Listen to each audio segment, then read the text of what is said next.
The town of Cold Harbor wasn't much to look at. A scattering of brick houses, a few dimly lit shops that closed early, and a church that always seemed to have more shadows than light. People didn't move to Cold Harbor, they stayed because they had no choice. And yet, even in a town so small, there were places no one dared to go. At the end of Black Hollow Lane, just beyond the tree line where the fog liked to cling, there stood the Caldwell house.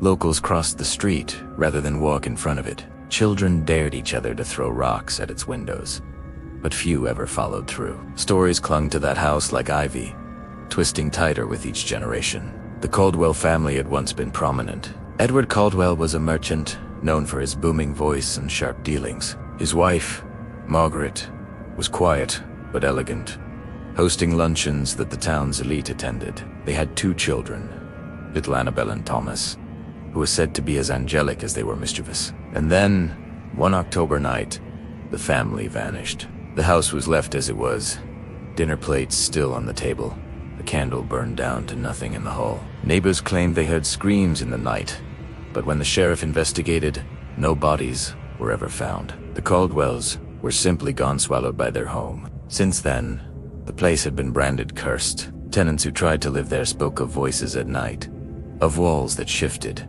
of eyes watching from the mirrors. None stayed longer than a week. It was the kind of legend that drew trouble, and for Ethan, Mia, and Jordan, it was irresistible. Ethan was the skeptic, tall, broad-shouldered, with the kind of stubbornness that made him want to prove the world wrong. He didn't believe in ghosts, curses, or whispers in the dark. For him, this was just another challenge, another chance to laugh in the face of fear. Mia, on the other hand, believed too much. She read about hauntings, studied old folklore, and collected books about the supernatural. Her friends called her paranoid, but she said she was prepared. She carried salt packets in her jacket pocket and wore a silver chain at all times. Jordan was somewhere in between. He didn't believe, but he wasn't willing to mock the unknown either. A wiry figure with restless eyes. He was the kind of person who laughed when nervous and stayed quiet when things got too real. It was Jordan who first mentioned the Caldwell house that October evening, as the 3 of them sat around a bonfire at the edge of the woods. The air was sharp with the bite of autumn, and the flames painted their faces in flickering orange. "They say if you go inside after midnight," Jordan began, "you'll hear them."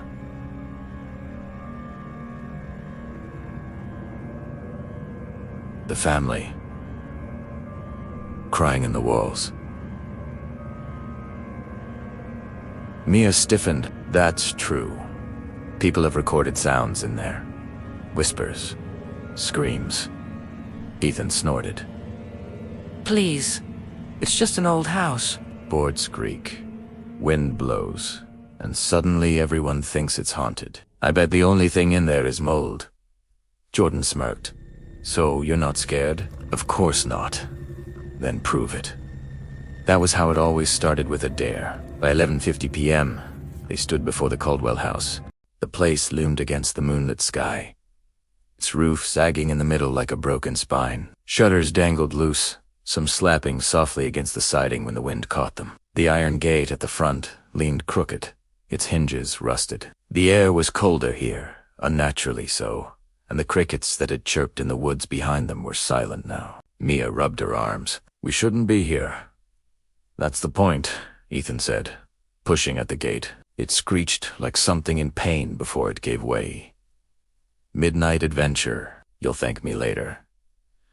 The 3 of them crossed the overgrown lawn, their shoes crunching on dead leaves. As they reached the porch, the first raindrops began to fall, pattering against the wood. The front door loomed tall and black, its paint peeling away to reveal gray timber beneath. Carved into the frame above the door was a date 1893, the year the house was built. Jordan glanced at his phone. 11:59. They exchanged a look. "Last chance to back out," Mia whispered. Ethan grinned, though the light didn't quite reach his eyes. "Not a chance." The second hand ticked forward. "Midnight." Ethan pushed the door open. It didn't just creak, it groaned, a long, guttural sound, as though the house itself had been roused from sleep. The air that spilled out was damp and heavy, carrying the faint coppery temps of rusted metal or blood. They stepped inside. The entryway stretched into darkness, their flashlights barely cutting through the thick gloom. Cobwebs clung to the corners, and the wallpaper hung in shredded strips, curling like burned skin. The floor groaned beneath their weight. Mia's flashlight flickered across the wall, where portraits hung in heavy frames. The Caldwell family stared back at them, their painted eyes dull but strangely lifelike. Edward's broad smile seemed forced. Margaret's gaze followed them, and the children Annabel and Thomas wore expressions that didn't match their supposed innocence. Their smiles were too wide, their eyes too empty. Jordan shivered. "I don't like this." "Relax," Ethan muttered, though his voice was lower now. "It's just a house." From above them came the faintest sound footsteps. Slow, measured. All three froze. Mia's hand went to her necklace. "Someone's here." "Can't be," Ethan said quickly. "This place has been abandoned for decades." But the footsteps continued, crossing the floor above them, moving with purpose. Then they stopped, directly overhead. The footsteps above them faded into silence, but the silence wasn't empty. It pressed in on them, thick and suffocating, like the air itself was waiting for something. Ethan tilted his head back, squinting into the shadows of the ceiling. "Probably just an animal," he whispered, though his voice lacked conviction. "An anima?" Mia's whisper was sharp. "On the second floor. Moving like that?" Jordan's grip tightened on his flashlight. The beam shook faintly in his trembling hand. It wasn't an animal. They stood frozen for several seconds, listening. The house groaned softly. A sieve settling, somewhere in the darkness. A drip echoed steady, rhythmic, like water from a leaking pipe, but there were no pipes up there. Finally, Ethan forced a laugh that sounded a little too loud. "You guys are imagining things. Let's check upstairs. Prove it's nothing." Mia grabbed his arm. "Don't!" But Ethan shook her off. "If we leave now, we'll just spend the rest of the night freaking ourselves out. Let's get this over with." Reluctantly, Jordan followed, and after a moment's hesitation, Mia did too. The staircase loomed before them, its banister coated in dust. Their footsteps echoed unnaturally loud as they climbed, every step groaning as if in protest. Halfway up, Mia froze. Her light had caught on something carved into the wall, just above the banister. At first, it looked like scratches, random gouges in the wood, but as she leaned closer, her stomach nodded. They weren't random. They were words. "Finn, let me out." The letters were jagged, uneven, as though carved by a shaking hand or something desperate. Mia's throat tightened. Someone was trapped here. Or some idiot left graffiti, Ethan muttered, though he avoided looking at it too long. They reached the top of the stairs. The hallway stretched long and narrow, lined with doors on either side. The wallpaper up here was worse, peeling in great strips, exposing the cracked plaster beneath. At the far end, a window let in a pale wash of moonlight. But it wasn't the window that made Jordan's breath catch. It was the figure standing in front of it, a child. Small, barefoot, dressed in what looked like an old-fashioned nightgown. Her hair hung in tangled strands, her face pale in the moonlight. Annabel Caldwell. Though they didn't know her name, all three of them knew it was her. The little girl turned slowly, her eyes wide, black as ink. Her lips moved, but no sound came out. Then, she vanished. Mia gasped and stumbled backward, nearly falling down the stairs. Ethan's jaw tightened, though his face had gone pale. Hologram. Reflection. Something. Jordan swallowed hard. Don't lie to yourself. You saw her." They moved cautiously down the hall, doors on either side looming like silent sentries. Mia's light landed on one of the doors. Unlike the others, this one stood slightly ajar. A faint glow seeped through the crack. The nursery. Something compelled them toward it. Though every instinct screamed to turn back, the door creaked open at Ethan's touch. The nursery was suffused with an eerie stillness. A rocking horse stood in the center, its paint faded, one of its glass eyes It rocked slowly back and forth, though no one touched it. In the corner sat a small crib, its wooden bars splintered and worn. The sheets inside were yellowed with age. Mia had approached cautiously.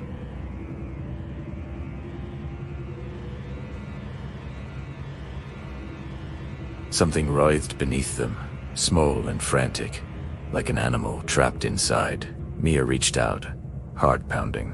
She pulled the blanket back. Nothing. Only a hollow, black space where the mattress should have been an empty void that seemed to stretch endlessly down into darkness. The sheet snapped shut around her hand. Mia screamed, yanking her arm back. Thin red scratches marked her skin where the fabric had clung too tightly. "Jesus!" Horthenai said, pulling her away. The rocking horse began to creak faster. Back and forth, back and forth, and then a child's laugh filled the room. High-pitched, echoing. It wasn't joyful. It was mocking. Ethan's flashlight cut across the far wall. His breath caught. Painted in what looked horribly like dried blood were words, large and uneven. "You should not be here." Mia clutched her necklace, whispering a prayer under her breath.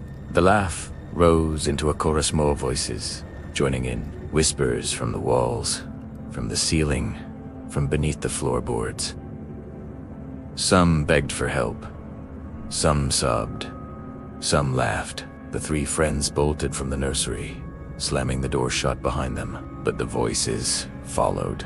The hallway was alive now, portraits bleeding from their painted eyes, wallpaper rippling as though the walls themselves were breathing. Jordan dropped his flashlight, the beam rolling wildly across the floor. It landed on the far end of the hall, where the Caldwell family stood. Edward, Margaret, Annabelle, and Thomas. Their skin was gray and sagging, their eyes hollow pits of black. Edward's jaw hung crooked, but his words were clear. "Stay. Be part of us." The family moved forward in unison. Ethan, Mia, and Jordan turned and fled, racing back down the staircase. But the stairs stretched unnaturally long, each step taking them nowhere. The front door was gone, swallowed by the darkness. The house wasn't letting them leave. The three friends stumbled down the impossibly long staircase, hearts pounding, lungs burning. But no matter how many steps they took, the bottom of the stairs never came closer. The house stretched and warped around them, bending the very space they moved through. Jordan gasped.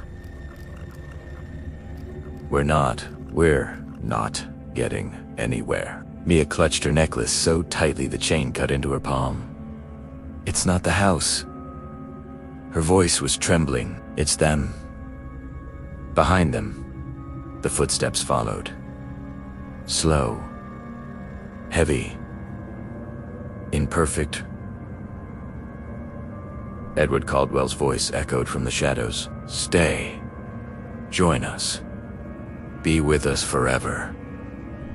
Ethan stopped suddenly, his chest heaving. "This is all in our heads," he said. His voice cracked, but he forced it louder, as if volume alone could make it true.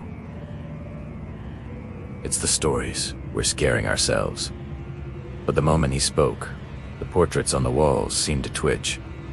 Painted eyes rolled, shifting to follow him. Crimson tears oozed from their sockets, dripping down the frames. Jordan shouted, "Tell me that's in our heads too." The walls shuddered, dust raining from the ceiling, and then the floor dropped out beneath them. They fell.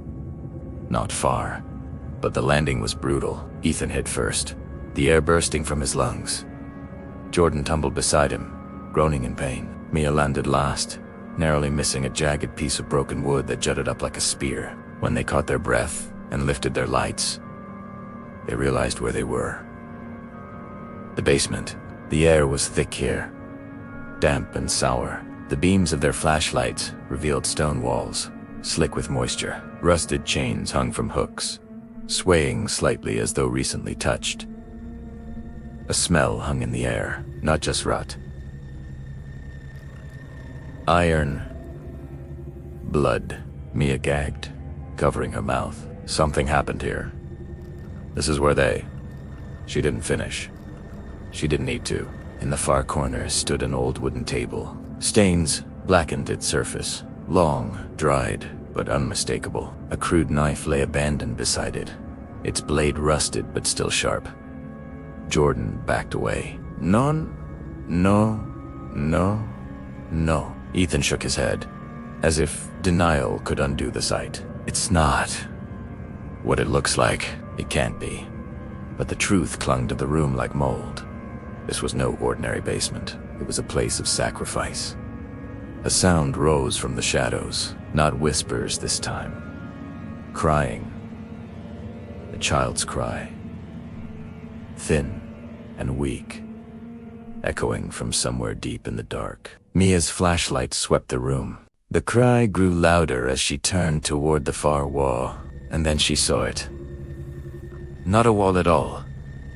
A door. A narrow, rotting door, half hidden behind a crumbling shelf. The crying came from the other side. No, Jordan whispered. We're not opening that. But Mia was already moving toward it, drawn like a moth to flame. She reached out, her hand trembling as it touched the rusted handle. The crying stopped. For a moment, the silence was worse than the sound. Then, from the other side of the door, something knocked. Once, twice, 3 times. Slow, deliberate. Mia jerked back. The knocking turned to pounding. The wood shuddered, dust falling from the ceiling. Then came the voices. Both ends of Tim layered over each other, muffled but desperate. Let us out. We're still here. It hurts. Ethan grabbed Mia's arm, dragging her back. Don't touch it again. The pounding grew violent, the door threatening to splinter. And then, as suddenly as it had begun, it stopped. For a moment, all was still. Then the hinges squealed. Slowly, the door creaked open on its own. Darkness waited beyond. Not ordinary darkness, but a thick, endless void. And in that void, movement. Pale shapes. Hands reaching, faces pressing against an invisible barrier. Eyes wide with agony, mouths opening in silent screams. They're trapped. They're lost. The ones who had entered before and never left. Jordan staggered back, his legs nearly giving way. God. God. God. Mia's voice was barely a whisper. The Caldwell family didn't vanish. Her eyes were wide with terror. They took them. The shapes pressed closer, clawing at the barrier. Cracks spider-webbed across the darkness like fractured glass. Any second now, it would break. And if it did, the entire house shuddered. The chains on the walls rattled violently. The floor quaked beneath their feet. Ethan's voice broke. We have to get out. Now. They turned and ran, scrambling through the debris, desperate for an exit. But the stairs back up were gone. Only solid stone remained where they had fallen through. The house had sealed them in. Behind them, the void split open. A sound like 1,000 screams at once filled the basement, deafening, shaking the very air. Hands poured through the cracks, grasping, reaching, dragging themselves into the room. Some were skeletal. Some were bloated and rotted. Some looked fresh, as though they had died only minutes ago. And among them, at the center, came the Caldwell family. Their eyes were hollow, their mouths twisted into wide, unnatural smiles. Edward stepped forward, his voice cutting through the chaos. Now you belong to us. The air in the basement turned high. Ethan, Mia, and Jordan pressed themselves against the damp stone wall, eyes wide, breaths ragged, as the void poured its horrors into the room. Hands clawed the ground, fingers snapped and bent at impossible angles as they dragged themselves forward. Mouths opened in silent, gaping cries. The basement stank of rot and wet soil. Edward Caldwell's form emerged first, tall and skeletal. His head cocked to one side as if his neck had once been broken. His jaw hung loose, swinging slightly when he spoke. "Stay." Margaret followed, her dress torn, her skin stretched thin over her bones. She carried a bundle in her arms. The bundle writhed, releasing a shrill cry that made Mia's blood run cold. Baby, or something trying to sound like one. Annabelle and Thomas skipped behind them, pale children with empty eyes and sharp smiles. They hummed a broken nursery rhyme, the words warped and slurred. "Ring around." Rosie, the sound made Jordan gag. Ethan pushed forward, trying to shield the others, though his legs shook beneath him. "Stay back!"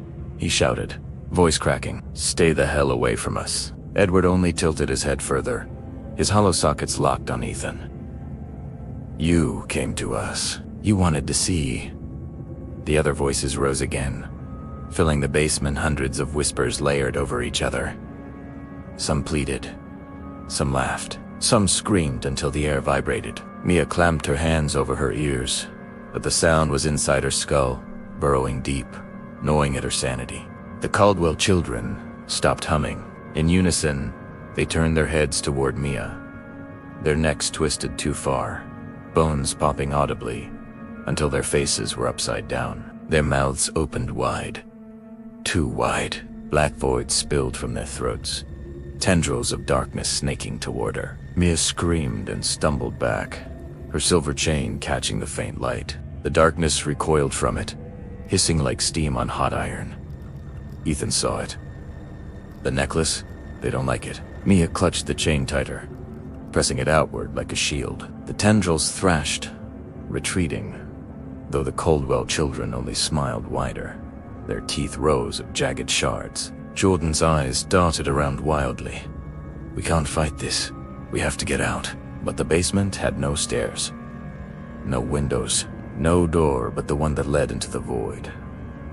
The house had them caged. Margaret stepped forward, holding out the bundle. The cries grew louder, shrill enough to pierce their skulls. Mia's flashlight caught the bundle just as the blanket shifted. Not a baby, a mass of squirming limbs.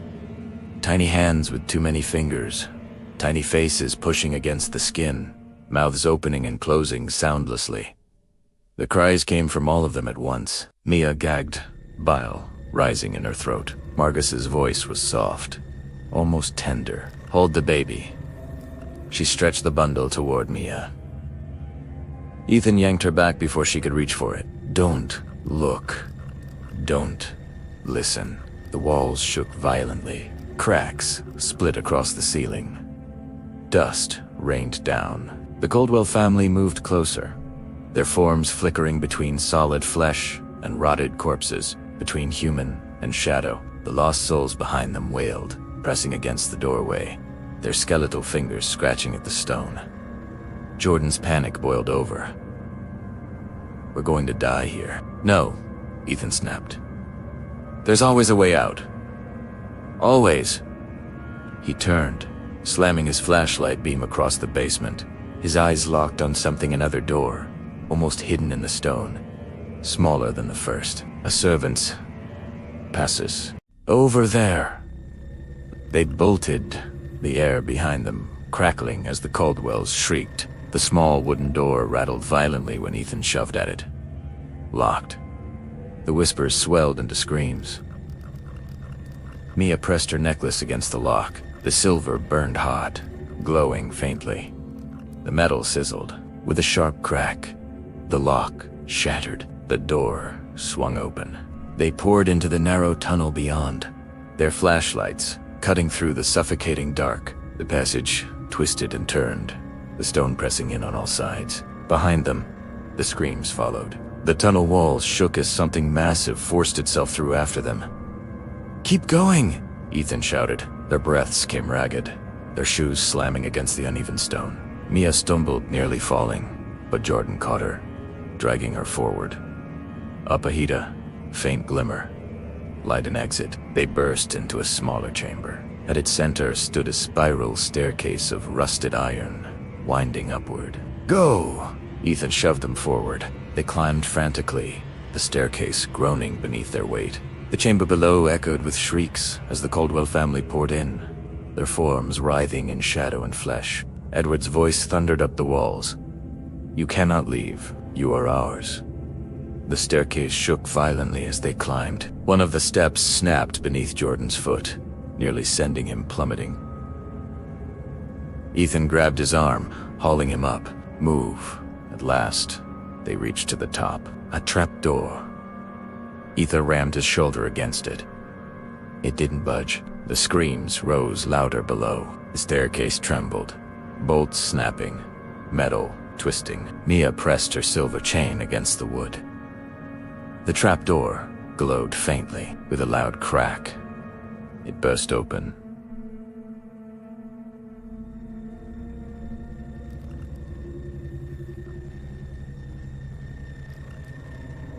Cold night air rushed in. They scrambled out onto the floor of the Caldwell parlor. The portraits glared down at them, bleeding freely. The painted faces contorted in silent agony. The walls rippled, the floorboards warped, the entire house shaking as if it were alive. Jordan staggered to the front door. He pulled. It didn't open. He slammed against it, screaming. "Let us out." Behind them, the Caldwell family rose from the basement stairwell, their hollow eyes fixed on their prey. Edward's voice boomed, shaking the walls. "You cannot leave.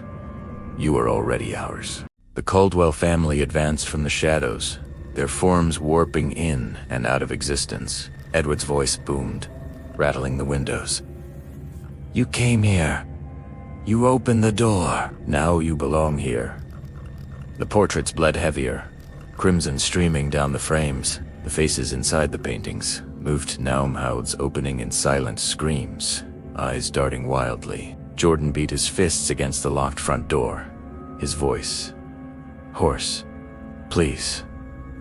Please. Let us out." The wood didn't give.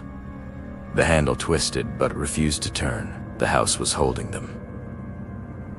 Mia's chain glowed faintly in her hand. The silver burned hot against her skin, but she didn't let go.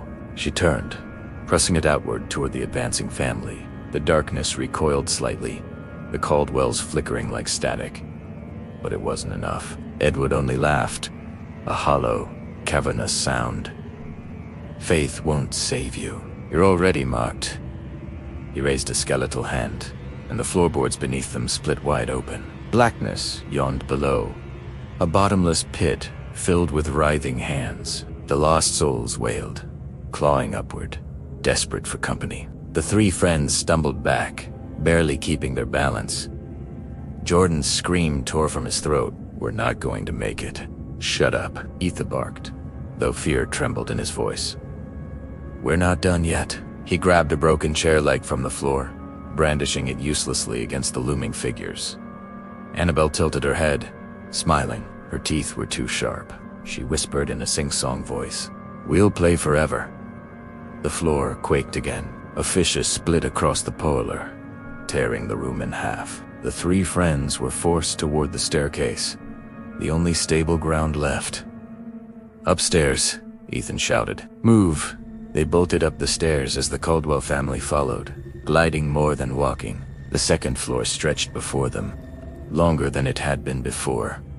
Impossibly long. Doors slammed open on either side, each revealing scenes of horror shadowy figures hanging from nooses. Skeletal hands reaching from bathtubs filled with black water. Mirrors showing twisted versions of themselves screaming silently. Every door revealed another nightmare, and every nightmare was hungry.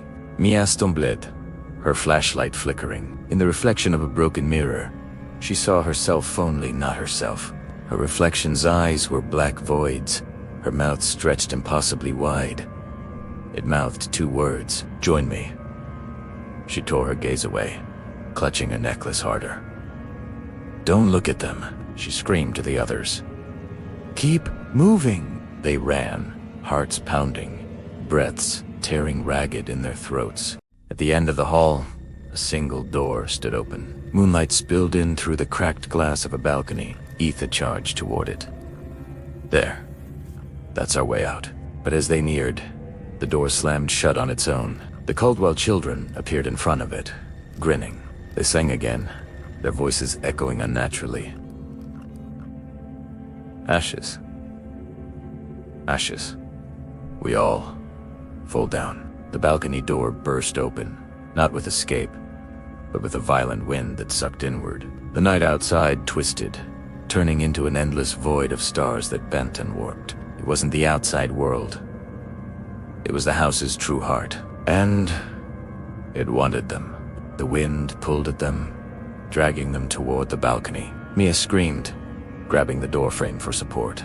Jordan slammed his body against the wall, trying to anchor himself. Ethan reached for Mia's hand, his grip slipping as the force grew stronger.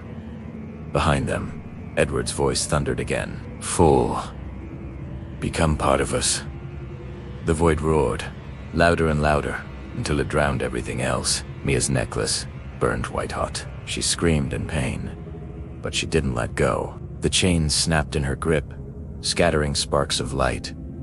And for a moment, the pull weakened. The Caldwells shrieked, their forms distorting violently. The portraits on the walls burst into flames, faces melting away. The black void flickered, unstable. Ethan's eyes widened. "It's working. Do it again." Mia clutched the glowing fragment of silver, pressing it against her chest. She whispered a prayer, half-remembered, desperate.